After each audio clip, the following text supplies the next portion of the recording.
So, I'll cover off on the Perth sale market first, and some of the key things that we look at is the number of properties for sale, and this has been gradually trending down, and whenever we look at any stats, right, we're interested in trend, not in individual one-off stats. So, the media often comes and reports on the monthly peak or the down, and these are just blips, and it's just all noise. So it's hard to know what's actually worth paying attention to. They can talk about sales being up for the month, or different things like this. It doesn't actually really matter. What matters on any analysis is looking at ongoing trend and see how there's always blips for seasonal activity, and what we want to look for is if something's breaking out of trend too, because it's very much like stock and share trading. It goes between bands, and once it breaks through, it then enters a new trend. And if it does a series of successive points in the new trend line, then we can see what's happening and start to make some decisions based on that. So our number for sale has been nicely trending down since September 15, which is the peak of worst number of properties for sale in our Perth market. This is Perth market wide. And you can notice here that we've actually had a blip above our ongoing trend, which is a bit of an area for concern, and there's a number of reasons that have come into that. So at the moment we're in spring, there's ordinarily a higher amount of properties on the market for sale. But what's actually different to previously is the APRA changes and the Banking Royal Commission that has really dried up the demand side of the equation. And when we flick over to our next number being sold, we've actually entered a new trend down of number being sold. I used to have this going and trending upwards in the number being sold month on month, but now we've entered, since July last year, we were starting to come, but we're now we actually are trending downward in the demand month on month. And it's been made much worse since this Banking Royal Commission and stuff has started. So that's the negative side of analysing things. You can see that the demand is not yet there, and it's I'll track this through the rest of the preso as well, so keep thinking about it. You can see and I like to compare back on 6 months and 12 months when you look at data ongoingly. So there's been a decrease in the number of sales, roughly 26% down week on week since the same time last year. So we were selling a lot more during this period last year, and 26% is a big number. So what is going to keep happening as well is, if you can imagine, as the market starts to come back, I do like 30 appraisals for every one person that the price works for to sell. So there's 29 of them that would sell if they could. So as the market starts to improve and the economy starts to improve, our supply is going to keep coming on for the next 12 to 18 months and before it all washes through. So if the buyers don't also come on, like if the demand doesn't also come on, we will see the supply start to turn back the other way, which is what we're now seeing this little blip of. So for the shorter term, we may actually see this starting to increase if we don't start to see some demand come. So investors have struggled to get financing. A lot of the investors that started buying from over east here have dried up in the last month or two. We're really just going to need to see this Banking Royal Commission shake out, money start to become more liquid and free up, and get back to some kind of normality. But they're putting everyone through the ringer on it. So what else is happening in the key stats to change that? You can see we had an upturn in the median house price. So the price is the final thing that follows. Supply and demand tightens up, so less properties for sale, more demand, and then the price gets pushed up. And what actually happens before that too is the number of days on market tightens. So good properties start selling quicker, then buyers start paying more, And that's already happening in some suburbs, so we'll go into that later. So in any market, just because this is happening generally across the board, some suburbs will be doing well, some suburbs will be doing shit. Sorry, Jared, is that a bit conflicting? Is it a bit conflicting to the previous slides there? So this shows that we've steadied the median price and it trails it. So I suspect we're going to blip down in median price and this trails it. And that's why I show this slide last, because it's the least of my, it's this trailing indicator we call it, not a predictive indicator.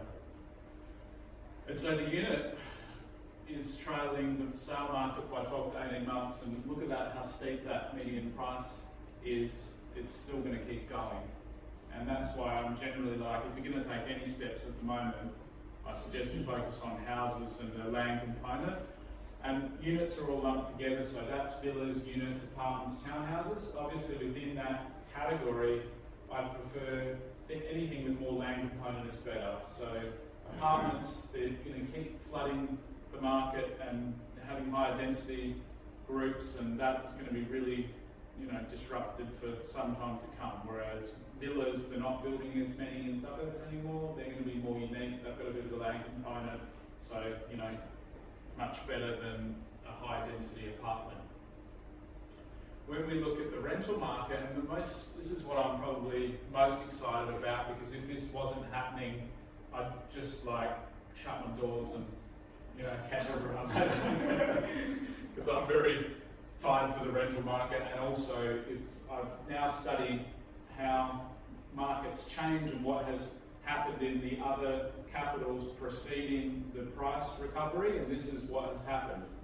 So the number for rent has continued to trend down. There's been no change in that positive trend for us, and it's 18% down since April and 33% down since October, which is considerable change over a year. 33% less properties for rent.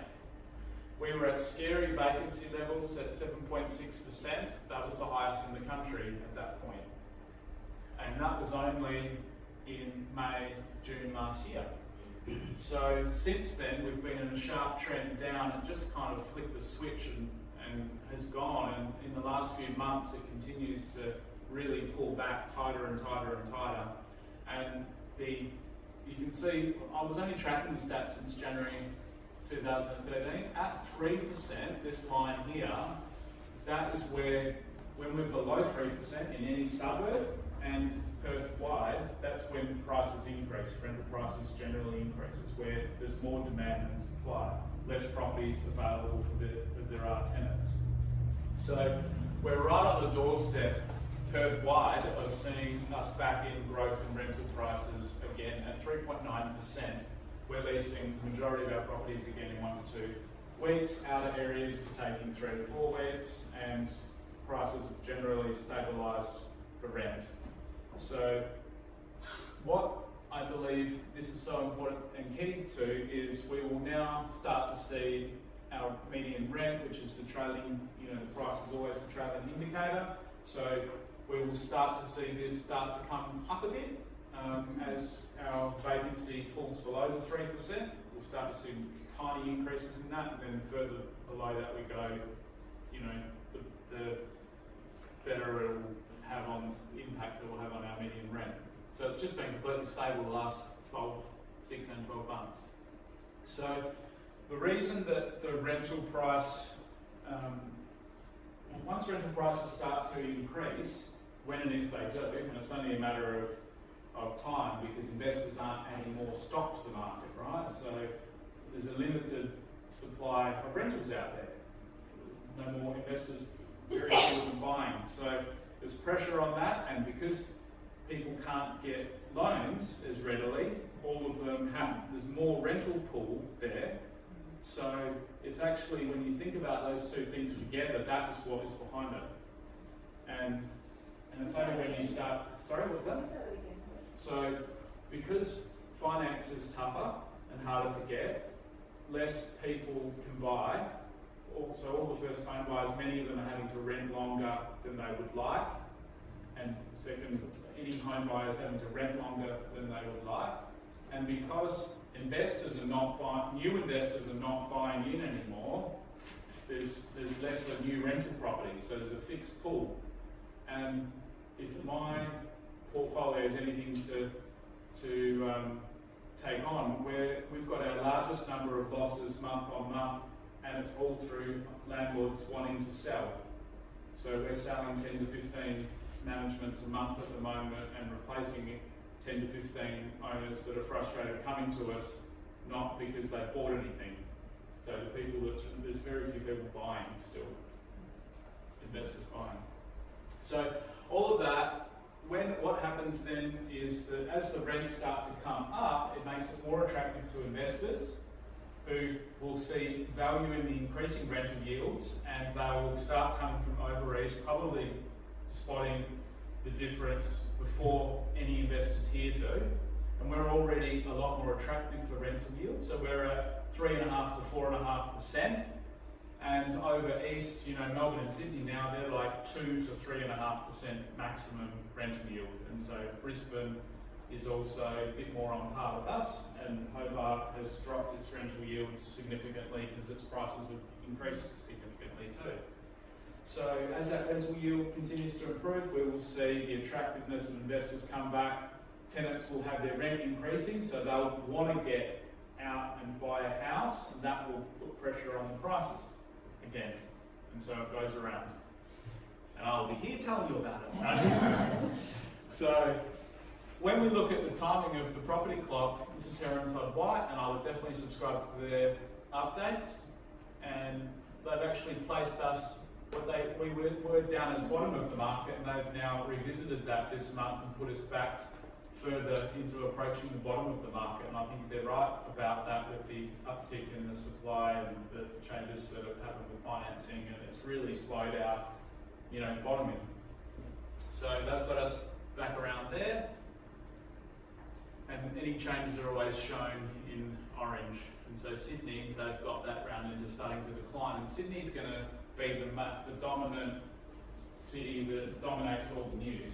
When you see the news at night, they're talking about prices coming off, auction clearance rates dropping, prices coming down. We're going to see heaps of that.